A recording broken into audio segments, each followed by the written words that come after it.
Hello fellow crafters, welcome to another Vicki Boutin Mixed Media layout for the design team.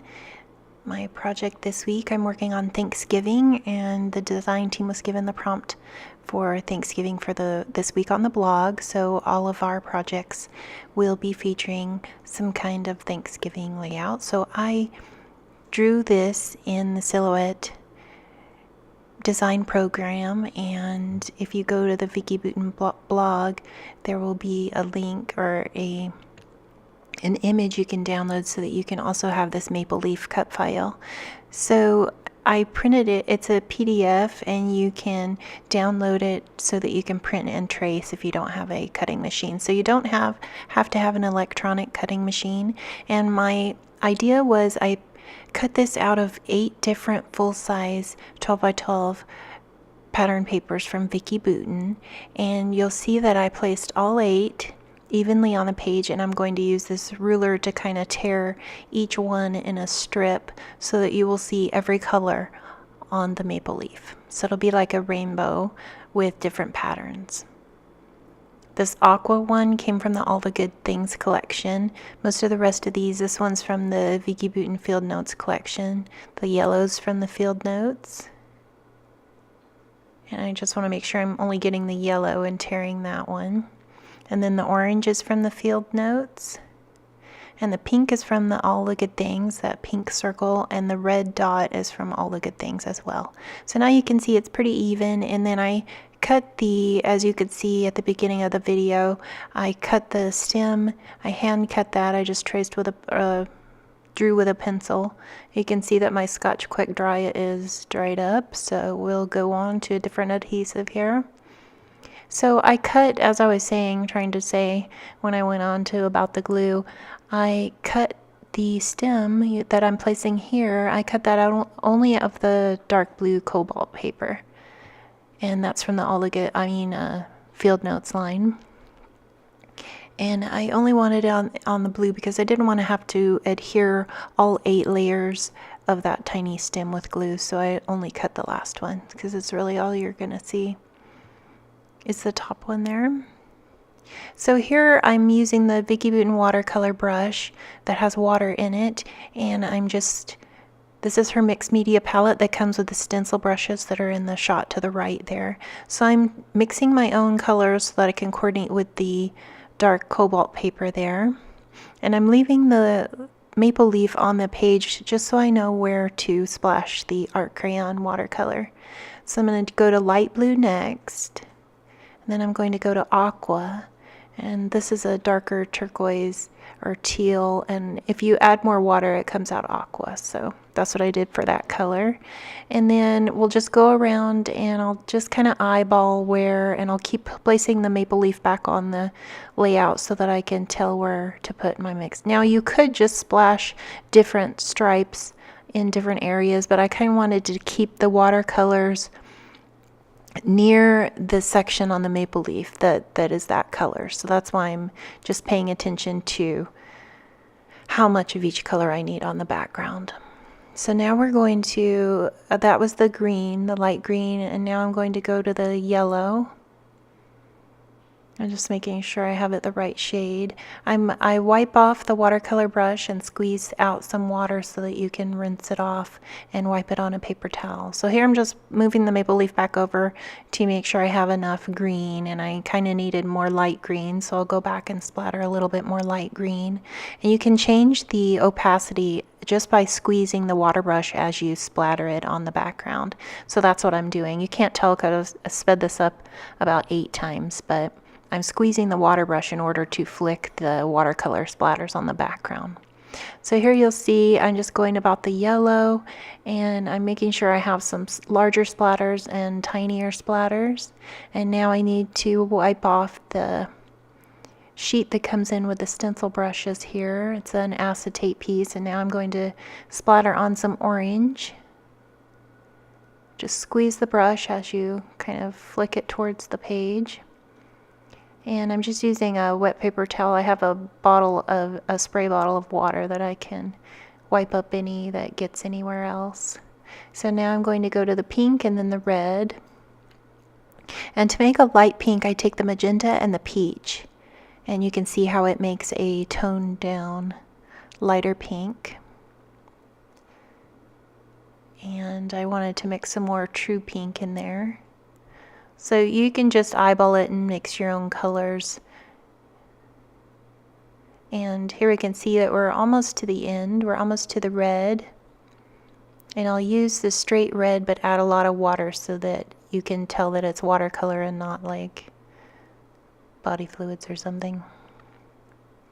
I've heard other artists say they don't like splattering red on their page, but I found if I just add extra water, then it looks more like watercolor. So I'm going back and adding some more pink because I didn't think I had enough pink to show. And I kind of want the mixed media to go all the way more left, so I'm adding some more here. Just going to wipe off that acrylic sheet, and now I realize that I want a little bit more blue on the right side so that it kind of is closer to the stem of the maple leaf. And that's more concentrated. So I really like how as this dries, it will give a really nice watercolor look, and you'll get that definition line on the outside, the dry marks, or water lines as they're called for watercolor. So this background paper, the notebook style paper, is from All the Good Things, and I believe it is called On a Positive Note. Yeah, that's the name of this paper. So I'm just directly wiping on the crayon with a watercolor brush and using quite a bit of water, so you can see it's pretty see-through there. And I'm just adding a couple more red splatters. So we have splatters all the way around the leaf. Now I'm using the American Crafts Sticky Thumb Red Line Tape, which is really, really strong. Strong tape because I'm hand stitching. And you can see the way that I'm adhering these. So I'll adhere the one that I hand stitched to the next color, and then I'll continue the paper piercing. So I'm using a piercing tool and my Sizzix mat, and I'm going to hand stitch.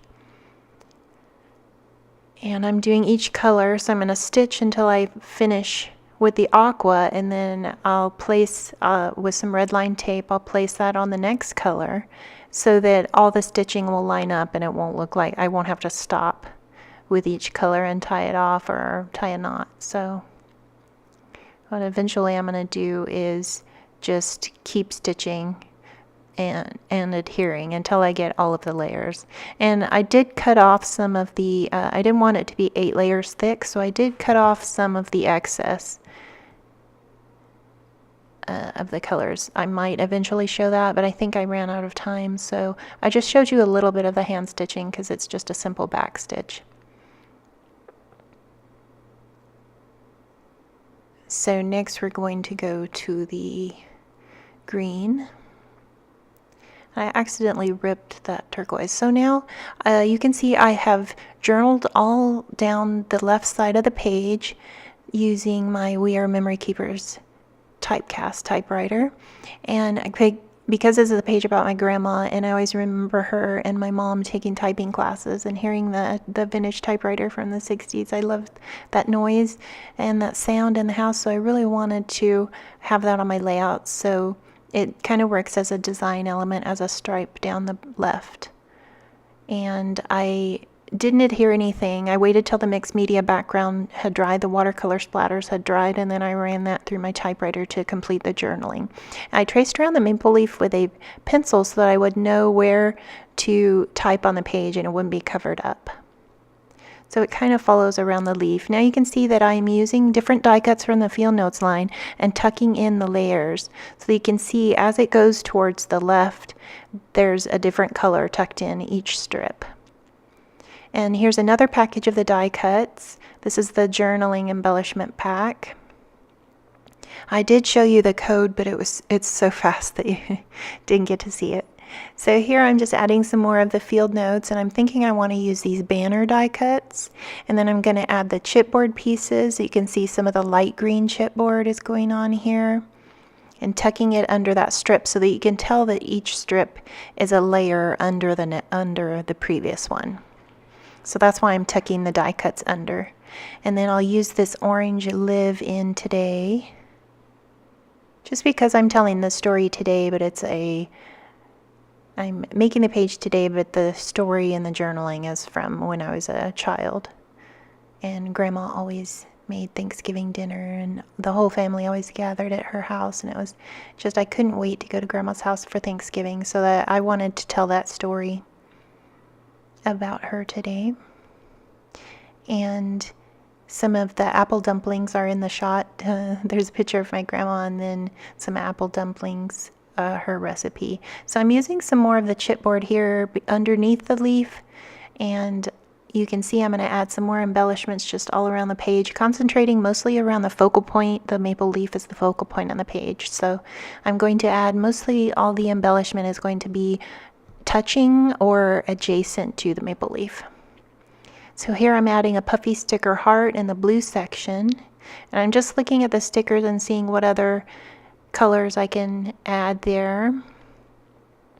I like the different rainbow colors of the chipboard, and I'm going to switch and move that die cut to underneath the leaf. And here you can see I'm going to add I'm using a quick stick from We Are Memory Keepers to add the tiny bits since my nails are long as well. And there I added the mushroom die cut, and I slid it under that layer, and then I'm going to add the puffy sticker heart in the near the red section as well. So just keeping the embellishments, the red on the red, kind of similar to Paige Evans does that a lot. She adheres the embellishments over the color, the same color. So this Finding Joy green sticker I'm going to place at the top, and I like the circles on the page because they kind of reinforce the circle, the pies in the picture, in the photo. So I'm just trying to get a mix of embellishments all around the page, around the focal point. And I like how all these bright, happy colors look on the leaf and the hand stitching once it was done. And I think I will also add that circular cobalt blue die cut that says today, because that's going to add some more of the circles. I originally wanted to try some of these background journaling pieces under the photo, but then I found that I really just liked all of the embellishments around the photo like it is. And now I'm using the Paige Evans. These are called The Happy Life, and they're from her last collection. And I'm going to add the title here with the smaller, thicker, so that it can fit in between the curves of the maple leaf here. So the title will be Give Thanks, and then all the journaling is about Thanksgiving at Grandma's house. And then at the end it's saying, I'm giving thanks for you today, Grandma, I love you. So that is a lot of journaling, and I'm sorry, I did misspell quite a few words. I'm not very good at typing, so I did hit a few wrong keys.